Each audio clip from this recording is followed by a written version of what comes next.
Good morning students. Today we are going to start linear equation part 2 of class 10.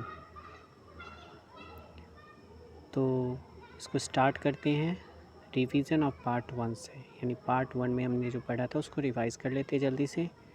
Part 1 में सबसे पहले हमने ये देखा था कि linear equation two variables must have two variables and 1 degree, यानी डिग्री 1 होना चाहिए और 2 वेरिएबल्स होने चाहिए। A solution of a linear equation in two variable is that value of the variables for which LHS of the equation become equal to its RHS। यानी solution किसी भी linear equation का वो होता है, वेरिएबल्स का वो वैल्यू होता है जिसको पुट करने पे left hand side right hand side के इक्वल हो जाए। फिर हमने ये देखा था linear equation in two variables can have infinitely many solutions. फिर हमने ये भी पढ़ा था कि a linear equation in two variables represents a straight line. और हमने ये भी देखा था कि अ solution of a linear equation in two variables represents a point on the line representing the equation. यानी एक लीनियर इक्वेशन क्या रिप्रेजेंट करता है, स्ट्रेट लाइन को, और उसका सॉल्यूशन क्या रिप्रेजेंट करता है, उस लाइन पे एक पॉइंट को। Every point on the line representing a linear equation is its solution. जैसे कि हमने पढ़ा है कि लीनियर इक्वेशन एक लाइन को रिप्रेजेंट करता है, तो उस लाइन पे जितने भी पॉइंट्स आएंगे सारे पॉइंट्स उस लाइन के क्या होंगे, सॉल्यूशन, या उस लीनियर इक्वेशन के क्या होंगे, सॉल्यूशन। ठीक है, ये सारा हमने प्रीवियस क्लास में पढ़ा था। अब आगे क्वेश्चन करते हैं, एंड हर एक क्वेश्चन के लिए आपको दिया जाएगा 10 सेकेंड्स। ठीक है, and your time starts now.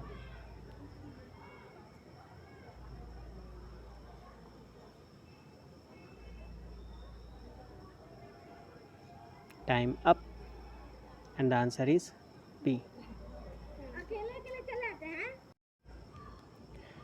आप लोगों में से कुछ लोगों को ये कन्फ्यूज़न हो रहा होगा कि x minus 4y equal to 8 हुआ, 2x plus 3y equal to xy क्यों नहीं हुआ। तो यहाँ पे इम्पॉर्टेंट बात ये है कि x minus 4y equal to 8, तो ये तो क्लियर है, दो वेरिएबल है, डिग्री 1 है, इसलिए लीनियर इक्वेशन है। लेकिन 2x plus 3y equal to xy में अगर xy एक टर्म जो है उसको अगर देखें तो x का पावर 1 है, y का पावर भी क्या है 1, यानी 1 प्लस 1 पावर कितना हो गया 2, यानी हाईएस्ट पावर ऑफ टर्म कितना हो गया 2, तो डिग्री कितना हो गया 2। वेरिएबल तो 2 है बट डिग्री 2 है, इसलिए पहला ए जो है करेक्ट नहीं है, यानी आंसर क्या होगा, सिर्फ B. Now the next question is, and your time starts now. इसके लिए आपको देते हैं 20 सेकेंड्स।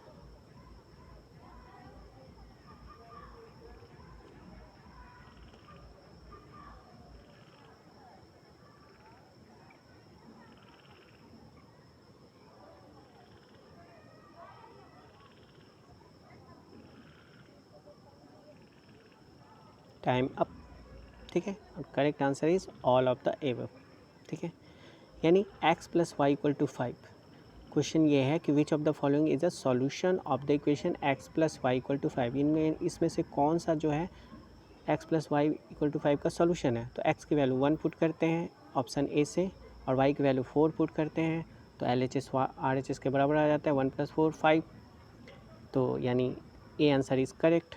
x की वैल्यू 2 पुट करते हैं, y की वैल्यू 3 पुट करते हैं, तो 2 plus 3 5। Again LHS is equal to RHS जब हम वैल्यू पुट कर रहे हैं, तो option B is also correct and option C is also correct. x equal to 0, y equal to 5 put करते हैं, 0 प्लस 5 यानी 5, यानी आंसर होगा ऑल ऑफ द एबव। ठीक है, नेक्स्ट क्वेश्चन, और नेक्स्ट क्वेश्चन के लिए आपको मिलेगा मात्र 10 सेकेंड। तो ready, start.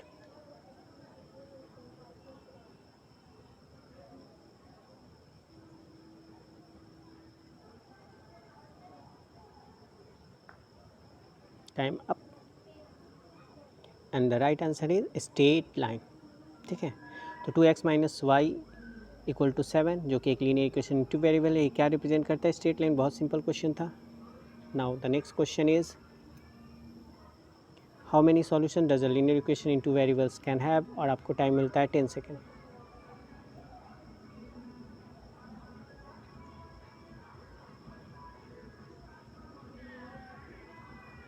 Time up, and the right answer is infinite. ठीक है, और मुझे उम्मीद करता हूँ कि सबने इसका आंसर सही दिया होगा कि कितना सॉल्यूशन होता है लीनियर इक्वेशन इनटू वेरिएबल का, तो इनफाइनाइट सॉल्यूशंस होता है। इसको हमने प्रीवियस क्लास में डिस्कस किया था। Now the next question is this, और इसके लिए आपको दिया जाता है 20 सेकेंड्स।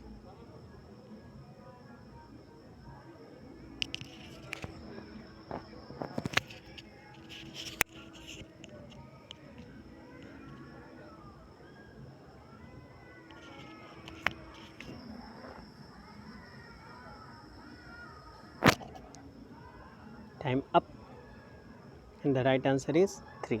ठीक है, तो इसको कैसे सॉल्व करना है आपको पता है कि यहाँ पे x की वैल्यू 2 है और y की वैल्यू 1 है, और ये जो पॉइंट है ये कहाँ लाई कर रहा है कि x minus y equal to 5 पे, यानी अगर x की वैल्यू 2 और y की वैल्यू 1 पुट किया जाए तो LHS क्या हो जाएगा, RHS के बराबर हो जाएगा, यानी 2 के माइनस 1 इक्वल टू 5। तो यहाँ से k की वैल्यू सॉल्व कर सकते हैं और k की वैल्यू फाइंड करेंगे तो आंसर 3 आएगा। सिंपल है, सॉल्व कर सकते हैं पुट करके आप। चलिए नेक्स्ट क्वेश्चन देखते हैं, और नेक्स्ट क्वेश्चन के लिए आपको मिलेगा 10 second and your time starts now. 10 second नहीं 30 सेकेंड दे देते हैं। चलिए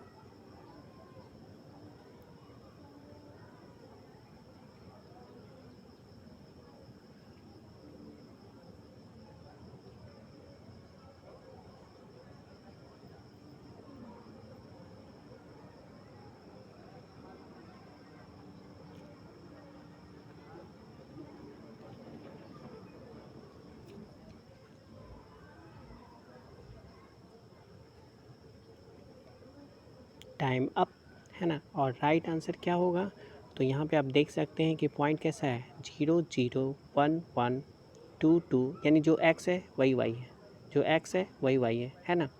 तो ऐसा इक्वेशन चूज़ करते हैं जिसमें x किसके बराबर हो, y के बराबर हो। तो ऑप्शन बी को देखिए, x minus y equal to 0, यानी x इक्वल टू क्या हो गया, y है ना। क्वेश्चन यही है ना कि द पॉइंट्स इतना लाई 0 0 1 1 2 2 3 3 4 4 and 5 4 lie on the line. तो किस लाइन पे लाई करेगा, x equal to y, that is x minus y equal to 0, यानी option B is correct answer. ठीक है, तो रिवीजन हो चुका है, अब हम क्लास को स्टार्ट कर सकते हैं। तो हम स्टार्ट करते हैं क्लास को।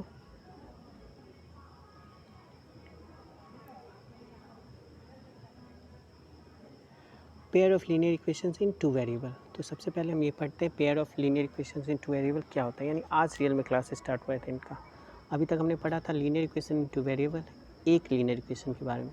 अब पेयर ऑफ लीनियर इक्वेशंस यानी दो पेयर ऑफ लीनियर इक्वेशन, यानी दो लीनियर इक्वेशंस का कहाँ इंपॉर्टेंस है, तो उसको एक क्वेश्चन के थ्रू समझते हैं। हमारे पास एक क्वेश्चन है, the number of people recovered from covid is 4 times the number of people died with it in Khogol. The total number of infected people in Khogol is 10. Represent this situation algebraically and graphically. ठीक है, तो इसका हमें solution करना है। तो सबसे पहले इसका हमको इक्वेशन फॉर्म करना है, फिर इसको हमें ग्राफ पे रिप्रेजेंट करना है। अल्जेब्रिकली का मतलब यही हुआ कि एक्स वाई के फॉर्म में हमें क्या करना है, इक्वेशन फॉर्म करना है। तो जो इक्वेशन फॉर्म करने वाला पार्ट है ना, वो हम लोग जब वर्ड प्रॉब्लम पढ़ेंगे ना तो बहुत अच्छे से आपको बताएंगे। मुझे पता है कि स्टूडेंट को वहाँ पे, बहुत सारे स्टूडेंट को वहाँ पे प्रॉब्लम होता है, तो वो प्रॉब्लम आपका सॉल्व हो जाएगा। ठीक है ना, उसमें कोई डाउट नहीं। बट फिलहाल हम इक्वेशन को ही लेके चलते हैं डायरेक्ट, है ना। अभी बताते हैं कि कैसे इक्वेशन बनेगा, बट लास्ट में हम सीखेंगे। तो इक्वेशन पे फोकस नहीं करना है कि कैसे वर्ड प्रॉब्लम से हम इक्वेशन में कन्वर्ट कर रहे हैं, आपको ये इस पर फोकस करना है कि ग्राफ कैसे बन रहा है। ठीक है ना, फिलहाल आपको ग्राफ को इम्पोर्टेंट देना है। तो जैसा कि दिया हुआ है question, the number of people recover from कोविड-19 is 4 times the number of people died with it in खगोल।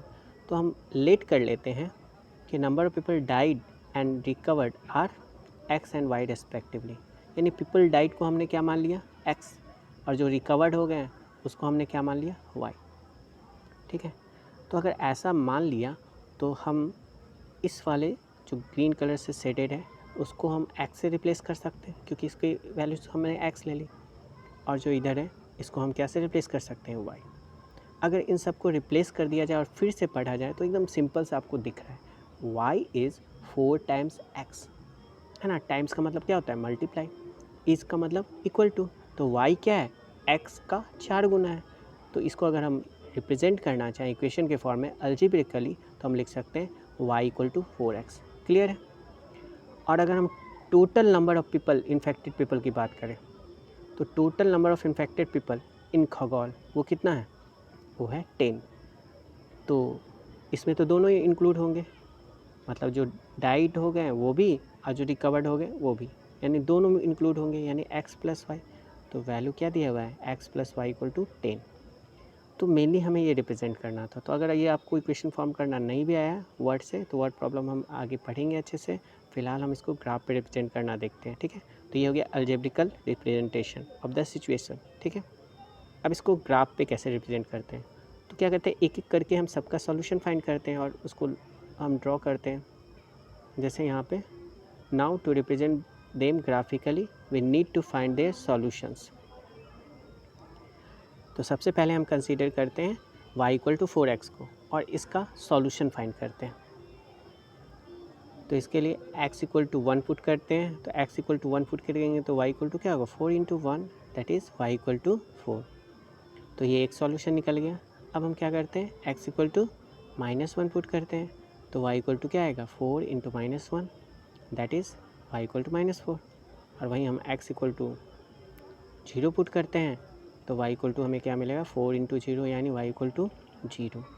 तो हमें जो इस लाइन के कॉरस्पॉन्डिंग सॉल्यूशन मिला उसको टेबुलर फॉर्म में लिख लेते हैं, यानी एक्स वाई। जब x की वैल्यू 1 पुट की गई तो y का वैल्यू 4 आया। जब x की वैल्यू -1 पुट की गई तो y का वैल्यू -4 आया। और जब x का वैल्यू 0 पुट किया गया तो y का वैल्यू भी क्या है, 0। 3 लेने से हमारा कंडीशन आसान होगा, गलती होने का संभावना कम है, ठीक है। कैलकुलेशन में कुछ मिस्टेक भी होगा तो हमें पता चल जाएगा, इसलिए 3 सॉल्यूशन फाइंड करेंगे।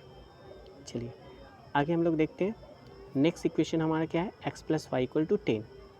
सबसे पहले तो इसको y के फॉर्म में रिप्रेजेंट कर लेते हैं। तो y इक्वल टू हम क्या लिख सकते हैं, 10 माइनस एक्स। अब x की वैल्यू पुट करेंगे, ठीक है। तो कुछ भी ले सकते हैं अपने मन से, क्योंकि कोई सा भी इंटीजर वैल्यू लेंगे तो हमें इंटीजर वैल्यू ही मिलेगा। तो x इक्वल टू अगर 4 पुट करेंगे तो y इक्वल टू होगा 10 माइनस 4 यानी 6। वहीं हम x की वैल्यू 5 लेंगे तो y इक्वल टू होगा 10 माइनस 5 दैट इज़ 5। वहीं हम x की वैल्यू अगर 6 लेंगे तो y का वैल्यू होगा 10 माइनस 6 दैट इज़ 4। तो इसको भी टेबलर फॉर्म में रिप्रेजेंट कर लेते हैं, ठीक है। यानी हमारे पास दोनों इक्वेशन के लिए 3 सॉल्यूशन मिल गया। ये हो गया y इक्वल टू 4x का और ये सॉल्यूशन मिला x plus y equal to 10 का। तो अब दोनों को क्या करते हैं, ग्राफ पे रिप्रेजेंट करते हैं और दोनों स्ट्रेट लाइन को रिप्रेजेंट करेगा। तो करके देखते हैं। तो सबसे पहले इक्वेशन को हमने नोट कर लिया, ये हो गया हमारा ग्राफ। उसके बाद ये हो गया x एक्सिस, ये हो गया y एक्सिस, दोनों इंटरसेक्ट किया ओरिजिन। ये पॉजिटिव वैल्यूज़ हो गई x की नेगेटिव वैल्यूज़। ये y पॉजिटिव y डायरेक्शन में वैल्यूज़ हो गया, ये नेगेटिव y डायरेक्शन में वैल्यूज़ हो गया। अब पॉइंट को लोकेट करते हैं। तो y इक्वल टू 4x को पहले लेते हैं। तो 1 और 4, तो ये 1 और 4 कहाँ होगा, ये 1 और 4 होगा यहाँ पे, ठीक है। यानी ये जो रेड कलर से डॉट रिप्रेजेंट किया गया है ये किस पॉइंट को रिप्रेजेंट करेगा, a 1, 4 को। वहीं अगर बोले -1 -4 तो ये कहाँ होगा, तो ये -1 यानी x की वैल्यू -1 और y की वैल्यू -4, तो नीचे आ जाएंगे y की वैल्यू -4 में यहाँ पे। तो ये रिप्रेजेंट करेगा b इक्वल टू -1 -4, ठीक है। एक और पॉइंट है 0, दैट इज़ ओरिजिन, तो ये तो सबको पता है यहाँ पे है। ये हो गया c। अब ये तीनों पॉइंट को हम मिला देते हैं, ठीक है। अब तीनों पॉइंट के मिलाने के बाद हमें स्ट्रेट लाइन मिला और ये स्ट्रेट लाइन किसका है, y इक्वल टू 4x का, ठीक है। अगर आपके कैलकुलेशन में कोई भी मिस्टेक होगा तो तीनों लाइन एक स्ट्रेट लाइन पे नहीं आएगा। लेकिन आपने गलती से अगर 2 ही सॉल्यूशन निकाला है तो 2 पॉइंट मिलेगा और 2 पॉइंट से आप लाइन भी ड्रॉ कर लोगे, आपको पता भी नहीं चलेगा। लेकिन आपने कुछ भी मिस्टेक किया तो तीनों पॉइंट जो है एक लाइन पे आने का पॉसिबिलिटीज़ बहुत ही कम है, तो गलती कम हो सकता है। चलिए नेक्स्ट पॉइंट को रिप्रेजेंट करते हैं, 4,6 ये हो जाएगा यहाँ पे। नेक्स्ट x प्लस वाई को रिप्रेजेंट करना चाहते हैं, x plus y equal to 10 को 5,5 ये हो जाएगा यहाँ पे q, और 6,4 ये हो जाएगा यहाँ पे r 6,4। अब इन तीनों को ज्वाइन करके हम एक स्ट्रेट लाइन बनाएंगे और ये स्ट्रेट लाइन किसको रिप्रेजेंट कर रहा है, x plus y equal to 10 को। तो हमने क्या किया, अलजेब्रिकली पहले रिप्रेजेंट कर दिया था। अलजेब्रिकली हमने लिखा y इक्वल टू 4x और x plus y equal to 10, और अब उसी इक्वेशन को, उसी सिचुएशन को हमने ग्राफ पे भी रिप्रेजेंट कर दिया, ठीक है। अब यहाँ पे ग्राफ पे रिप्रेजेंट करने के बाद एक चीज़ और हम नोट कर ही लेते हैं अभी, ठीक है। दोनों लाइन एक पॉइंट पे इंटरसेक्ट कर रहा है ना। इस पॉइंट का कोऑर्डिनेट है S2,8 यानी x इक्वल टू 2 है और y इक्वल टू क्या है 8। तो इस पॉइंट का मतलब क्या हुआ, इस पॉइंट का मतलब ये हुआ कि ये क्या कॉमन पॉइंट है, यानी ये पॉइंट जो है दोनों लाइन पे है, और अगर ये पॉइंट दोनों लाइन पे है तो इसका मतलब हुआ ये पॉइंट जो है दोनों लाइन को सेटिस्फाई कर रहा है ना। और दोनों लाइन को सेटिस्फाई करने का मतलब हुआ कि x इक्वल टू 2 और y इक्वल टू 8 अगर पुट किया जाए दोनों इक्वेशन में तो LHS इक्वल टू RHS आ जाएगा। इसका मतलब ये जो है ये कॉमन सॉल्यूशन है दोनों का, ठीक है। तो एक लीनियर इक्वेशन का इनफाइनाइट सॉल्यूशन हो सकता है, दूसरी लीनियर इक्वेशन का भी इनफाइनाइट सॉल्यूशन हो सकता है, लेकिन दो पेड़ ले तो उसका सॉल्यूशन डिफ़र कर सकता है, और इस केस में हमारे पर्टिकुलर इस केस में एक सॉल्यूशन है ना। तो इन दोनों लीनियर इक्वेशन जो है पेयर ऑफ लीनियर इक्वेशन का कितना सॉल्यूशन है, तो सिर्फ और सिर्फ एक, क्योंकि एक ही कॉमन पॉइंट है और वो सॉल्यूशन क्या है x इक्वल टू 2 और y इक्वल टू 8। इसी ग्राफ को हम डिटेल में पढ़ते हैं कि इस ग्राफ से हमें समझ में क्या क्या आता है, ठीक है। तो सारा पॉइंट हम नोट कर लेते हैं एक एक करके। तो पहला पॉइंट हम ये नोट करेंगे, every point on the line representing the equation y equal to 4x is its solution, यानी y इक्वल टू 4x पे जितना भी पॉइंट है सारा पॉइंट क्या है, इसका सॉल्यूशन है।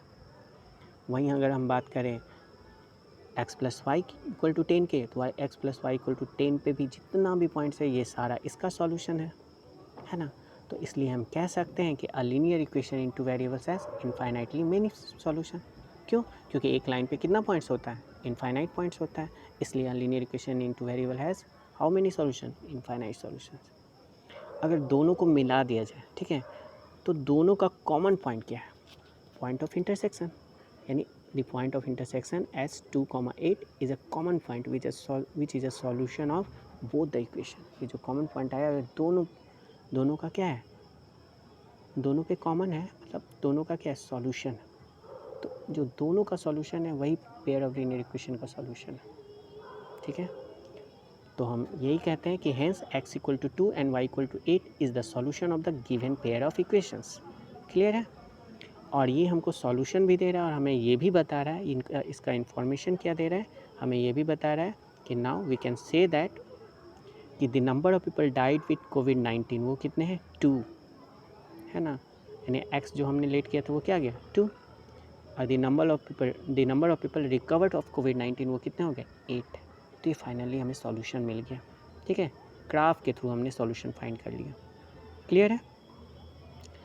अब इसी को हम इस तरीके से भी लिख सकते हैं, अ solution of pair of linear equation in two variables is that value which satisfy both the equations, है ना। यानी पेयर ऑफ लीनियर इक्वेशन का सॉल्यूशन, ध्यान रखें, लीनियर इक्वेशन का सॉल्यूशन और पेयर ऑफ लीनियर इक्वेशंस, मतलब दो लीनियर इक्वेशंस का जो सॉल्यूशन है वो वैल्यूज होगा वेरिएबल का जो दोनों को सेटिस्फाई करे, ठीक है। तो इस केस में हमारे पास एक ही ऐसा पॉइंट है तो दोनों को सेटिस्फाई करे, तो वही पॉइंट इसका क्या होगा, सॉल्यूशन होगा। आगे बढ़ते हैं हम लोग, general form of a linear equation in two variable, ठीक है। जनरल फॉर्म हम देखते हैं जो ऑलरेडी आपको पता होगा, जनरल फॉर्म और लीनियर इक्वेशन का हमें पता है ax plus b y equal plus c equal to 0, जैसा कि हमने 9th में पढ़ा था। यहाँ पे कंडीशन ये है कि a 0 नहीं होना चाहिए और b भी 0 नहीं होना चाहिए, क्योंकि a अगर 0 होगा तो x रहेगा ही नहीं, क्योंकि x के साथ मल्टीप्लाई होकर 0 हो जाएगा, तो एक वेरिएबल ख़त्म। b 0 होगा तो y भी ख़त्म, यानी a और b 0 नहीं होना चाहिए। इसी स्टेटमेंट को हम इस तरीके से भी लिख सकते हैं कि A square plus B square equal to 0। यहाँ पे a की कोई भी वैल्यू आप लेके सोच सकते हैं और b की कोई भी वैल्यू ले लीजिए, है ना, और दोनों का स्क्वायर कीजिए, कभी भी 0 नहीं आएगा। सिर्फ एक ही कंडीशन में 0 आ सकता है, जब दोनों क्या हो, 0 हो, ठीक है। तो इसका मतलब दोनों 0 नहीं है, तो ए स्क्वायर प्लस बी स्क्वायर भी 0 नहीं होगा, ठीक है। ये नहीं भी समझ में आ रहा है तो कोई दिक्कत नहीं, आप इस पॉइंट पे फोकस कीजिए कि a 0 नहीं होना चाहिए और b 0 नहीं होना चाहिए, यानी कोफिशिएंट ऑफ x और कोफिशिएंट ऑफ y 0 नहीं होना चाहिए। अब जनरल फॉर्म हम देखते हैं किसका, पेयर ऑफ लीनियर इक्वेशंस का इन टू वेरिएबल्स। लीनियर इक्वेशन में तो एक ही था तो a b c लिख दिए, अब यहाँ पे दो लीनियर इक्वेशन का कंसीडर करना है, तो हम उसी को हम a1 b1 c1 से रिप्रेजेंट करते हैं, यानी a1x plus b1y plus c1 equal to 0, ये एक हो गया, एक लीनियर इक्वेशन हो गया, जहाँ पे condition a1 is not equal to 0, b1 is not equal to 0, जिसको इस तरह से भी लिख सकते हैं। और दूसरा हो गया इक्वेशन हम लिखेंगे a2x plus b2y plus c2 equal to 0, जहाँ पे कंडीशन हम इस तरह से लिख सकते हैं, है ना, A2 not equal to 0, B2 not equal to 0 और ये हो गया, ठीक है। ये दोनों पेयर ऑफ इक्वेशन रिप्रेजेंट क्या कर रहा है, ये दोनों पेयर ऑफ इक्वेशन जो है वो एक लाइन को रिप्रेजेंट कर रहा है ना, दोनों एक एक लाइन को रिप्रेजेंट कर रहा है, यानी हमारे पास दो लाइन है। अब हम लोग देखते हैं कि दो लाइन किस तरीके से ड्रॉ किया जा सकता है, क्योंकि जिस तरीके से ड्रॉ किया जा सकता है उसी तरीके से सॉल्यूशन फाइंड किया जा सकता है। तो इसको हम देखते हैं। तो since this two equation represent two straight lines, this are the possibilities, यानी ये पॉसिबिलिटीज़ है। जैसे हमने एक लाइन लिया, ये रेड कलर का लाइन दिख रहा है आपको, दूसरा लाइन लिया ग्रीन कलर का, ठीक है। तो यानी अगर दो लाइन है तो एक पॉसिबिलिटी ये है कि दोनों एक पॉइंट पे इंटरसेक्ट करेगा, यानी the lines will intersect at a point. दूसरा पॉसिबिलिटी ये है कि ये लाइन, दोनों लाइन क्या होगा, पैरेलल होगा, पैरेलल टू ईच अदर। और थर्ड पॉसिबिलिटी ये है कि दोनों लाइन क्या करेगा, एक दूसरे के ऊपर ही होगा, यानी कोइंसाइड करेगा, ठीक है। इन तीनों पॉसिबिलिटीज़ के अलावा तो कोई पॉसिबिलिटीज़ है ही नहीं, तो अब तीनों को ही पढ़ लेते हैं कि आखिर ये तीनों किस टाइप का सॉल्यूशन हमें देगा, तो हमारा काम हो जाएगा, ठीक है। तो अब देखते हैं तीनों को कंसीडर करके। तो अगर एक पॉइंट पे इंटरसेक्ट कर रहा है तो फर्स्ट केस में हम बोलेंगे कि वन कॉमन पॉइंट है। पैरेलल टू ईच अदर है तो हम क्या बोलेंगे, कोई कॉमन पॉइंट नहीं है, नो कॉमन पॉइंट। और अगर कोइंसाइड कर रहा है तो क्या हो जाएगा, कोइंसाइड, यानी पूरा का पूरा पॉइंट कॉमन हो जाएगा, है ना। तो एक लाइन पे कितना पॉइंट, इनफाइनाइट, दूसरे पे भी इनफाइनाइट। तो इसका मतलब यहाँ पे अगर कॉमन पॉइंट्स की बात करें तो इनफाइनाइटली मेनी कॉमन पॉइंट्स। और कॉमन पॉइंट है क्या, वही तो सॉल्यूशन है, वही तो सॉल्यूशन है। तो वन कॉमन पॉइंट, यानी लाइन जब इंटरसेक्ट करेगा तो कितना सॉल्यूशन निकलेगा, सिर्फ और सिर्फ एक, जिसको हम बोलेंगे यूनिक सॉल्यूशन। और जब लाइन पैरेलल होगा तब कितना सॉल्यूशन निकलेगा, तब कोई सॉल्यूशन नहीं निकलेगा, कोई कॉमन पॉइंट नहीं है ना, तो नो सॉल्यूशन। और जब कोइंसाइड करेगा तो कितने कॉमन पॉइंट्स हैं, इनफाइनाइटली मेनी कॉमन पॉइंट्स। तो इसका मतलब infinitely many solutions are possible, ठीक है। अब एक पॉइंट याद रखेंगे, है ना, जब भी सॉल्यूशन निकलेगा तो हम पेयर ऑफ लीनियर इक्वेशन को कंसिस्टेंट बोलेंगे, यानी एक निकले, दो निकले, तीन निकले, है ना, इनफाइनाइटली मेनी निकले, सॉल्यूशन निकल गया तो कंसिस्टेंट है pair of linear equation, solution नहीं निकला तो इनकंसिस्टेंट है, ठीक है। तो बताइए, फर्स्ट केस में सॉल्यूशन निकल रहा है तो कंसिस्टेंट, सेकंड केस में सॉल्यूशन निकल रहा है नहीं तो इनकंसिस्टेंट, थर्ड केस में निकल रहा है, हाँ बहुत ज़्यादा निकल रहा है, तो ऑब्वियसली इट इज़ कंसिस्टेंट, ठीक है। अब कंसिस्टेंट और इनकंसिस्टेंट को डिफाइन कर लेते हैं हम लोग। A pair of linear equations which has no solution is called an inconsistent pair of linear equation, है ना, जिसका कोई solution नहीं हो। And a pair of linear equation which has a solution is called a consistent pair of linear equations, ठीक है। तो उम्मीद करते हैं लेक्चर आपको समझ में आया होगा, है ना, और नेक्स्ट लेक्चर में आपका प्रॉब्लम क्लियर हो जाएगा। इस चैप्टर में दो ही प्रॉब्लम होता है, मेजर प्रॉब्लम, पहला वर्ड प्रॉब्लम और दूसरा ग्राफ बनाते टाइम कोई इंटीजर वैल्यू ना आए, ये हम लोग सोचते हैं। तो दोनों प्रॉब्लम आपका सॉल्व किया जाएगा। तो नेक्स्ट क्लास में हम आपका वो प्रॉब्लम सॉल्व कर देंगे कि ग्राफ पे कैसे रिप्रेजेंट करना है। थैंक